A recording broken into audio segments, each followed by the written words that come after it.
Na mitologia grega, o Sísifo ele foi filho do Eolo, de Tessália, e a Enarete. E ele foi considerado o mais astuto de todos os mortais. Mestre da malícia e da felicidade, ele entrou para a tradição como um dos maiores ofensores dos deuses. Segundo o Higino, o Sísifo ele odiava o seu irmão Salmoneu. E aí, perguntado a Apolo como ele poderia matar seu inimigo, o deus respondeu que ele deveria ter filhos com Tiro, filha de Salmoneu, que o vingariam. E aí nasceram 2 filhos. Mas Tiro, descobrindo a profecia, os matou. Sísifo, ele se vingou de Zeus, na verdade.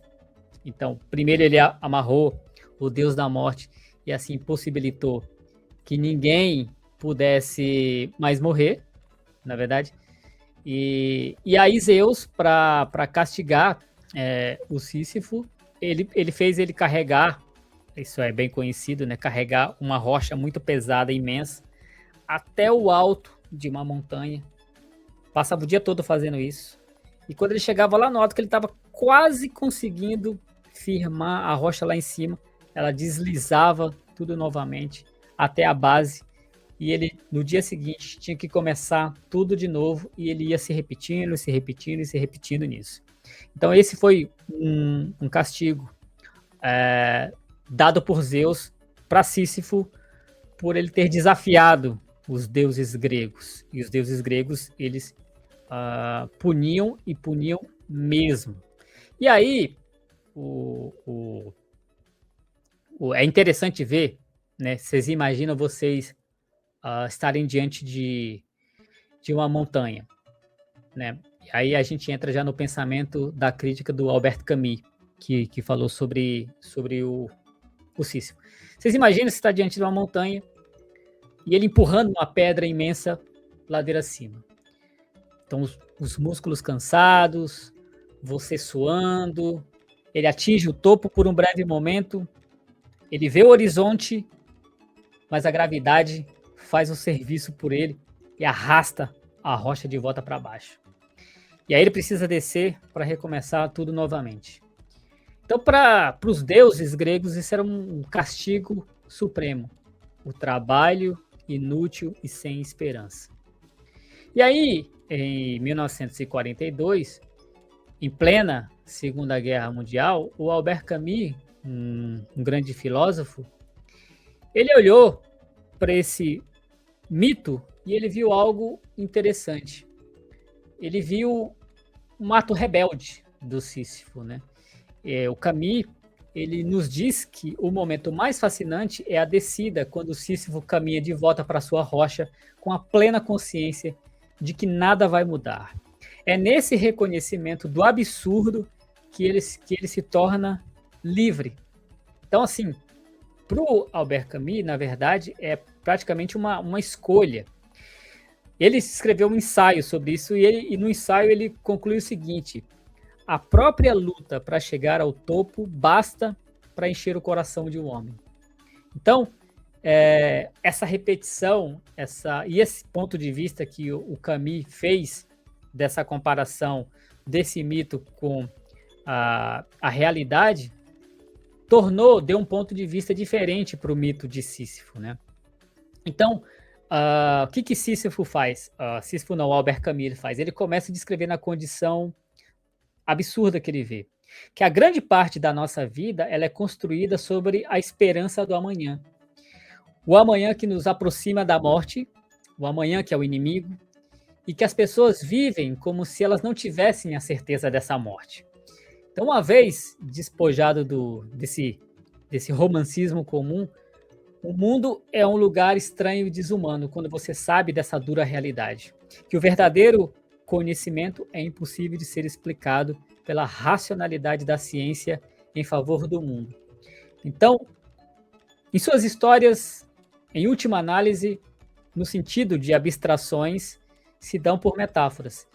Ele diz o seguinte: desde que o momento absurdo é reconhecido, ele se torna a mais angustiante de todas as paixões.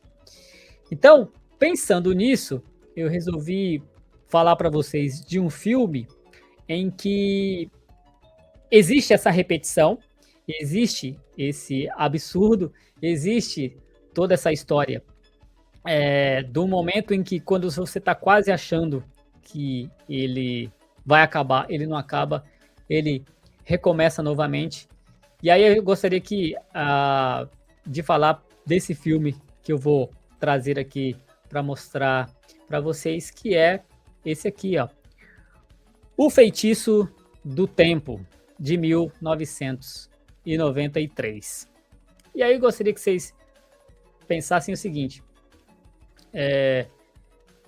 que a pedra que o Sísifo teve que erguer, para o Fio, que é o personagem interpretado brilhantemente em 1993. Rapaz, você vê que eu esqueci o nome, deixa eu ver aqui, que eu vou lembrar já para vocês. Eu vou lembrar via internet. Espera aqui, já que eu lembro. Bill Murray, né? É o Bill Murray? Bill Murray. Ó, acabei indo buscar o nome dele, mas lembrei de cabeça. Então o Phil, que é o personagem dele, a pedra que ele tem que carregar, na verdade, é o despertador dele. Então nesse filme, o dia dele se repete. Então e é engraçado que assim se repete literalmente. O dia inteiro as pessoas fazem as mesmas coisas, do mesmo jeito, da mesma forma.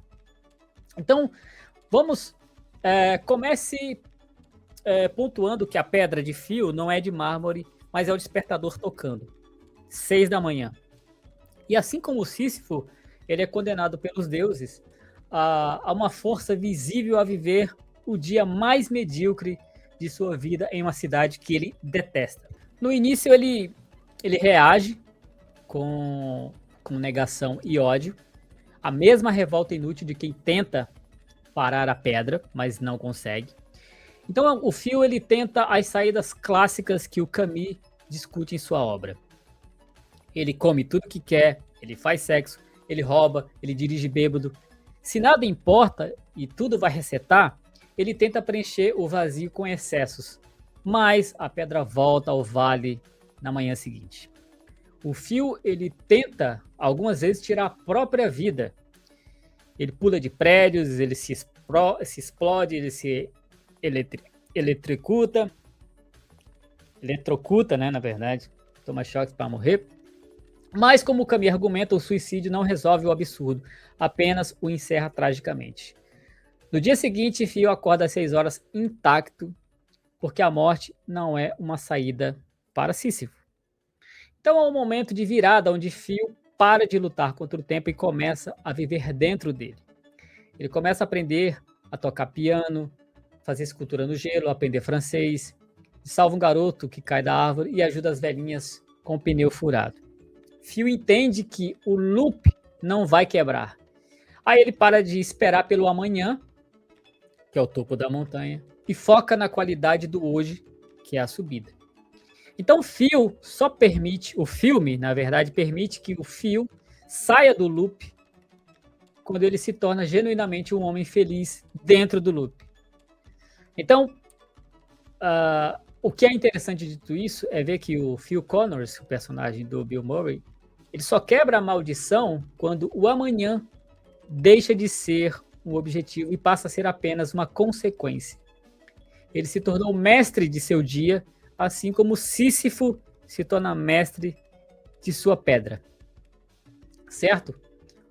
Então o Phil Connors, ele começa o filme odiando cada segundo daquela repetição. Ele tenta de tudo, do prazer imediato, do crime, até tirar a própria vida. Mas a rocha sempre rola de volta para o pé da montanha às 6 da manhã. A virada de chave acontece quando o Phil para de perguntar como eu saio daqui e começa a perguntar o que eu posso fazer como agora. Ao aprender piano ou ajudar os moradores da cidade, o Phil transforma seu castigo em arte. Ele para de ser uma vítima do tempo para se tornar o dono do seu destino. E é exatamente aqui que a frase do Camus ecoa, né? Phil não é feliz porque o loop acabou. O loop acaba porque Phil aprendeu a ser feliz, mesmo com as pedras nas costas para carregar, que é o que a gente tem que fazer todos os dias da nossa existência. A gente acorda todo dia, vai para o trabalho e fica lá empurrando pedra montanha acima. E quando dá a hora de ir embora, a gente deixa essa pedra rolar para o dia seguinte, para a gente ter que recomeçar tudo novamente. Então é uma bela metáfora, uma bela alegoria do nosso cotidiano, da nossa vida. E aí eu gostaria que não só você, se gostou desse vídeo, se achou ele interessante, você deixasse o seu like, você se inscrevesse no canal, muito importante. A gente está aqui numa tentativa de fazer o canal crescer, trazendo conteúdos interessantes para vocês. Então, eu peço em retribuição que você faça isso, que você deixe o like, que você se inscreva no canal, compartilhe com todo mundo e deixe comentários aqui. Então, gostaria que vocês dissessem nos comentários quais outros filmes ou séries que lidam com essa questão do tempo, do looping, de a mesma coisa se repetir, e o que vocês acham aí, se vocês já conheciam ou não, o mito de Sísifo e dessas histórias de mitologia, que vocês acham dela, que são muito interessantes, contam muita história, falam muita coisa, e é muito legal fazer esse paralelo. Alguns filmes fazem até uma ligação direta de mitologias de adaptações. Outras são mais sutis, e outras a gente mesmo pode estabelecer essa comparação, essa alegoria. Vai da gente olhar para os filmes e reconhecer neles essas semelhanças com as nossas referências. Esse já é um filme de 33 anos, mas um filme muito legal, muito atual até, muito interessante, que eu recomendo para vocês assistirem, quem não assistiu, tá bom? Então é isso aí. A gente vai encerrar essa live por aqui, já tratamos do que tínhamos que tratar. Na próxima semana, se rolar outra live, eu vou tentar trago mais assuntos aqui para a gente tentar interagir mais, tá bom? Mas por hoje foi isso aí. Então é isso aí. Deixa seu like, se inscreve no canal, compartilha com todo mundo e ativa as notificações para quando sair mais episódios você ficar por dentro, tá bom? Fico por aqui. Nós nos vemos na próxima, tá bom? Tchau.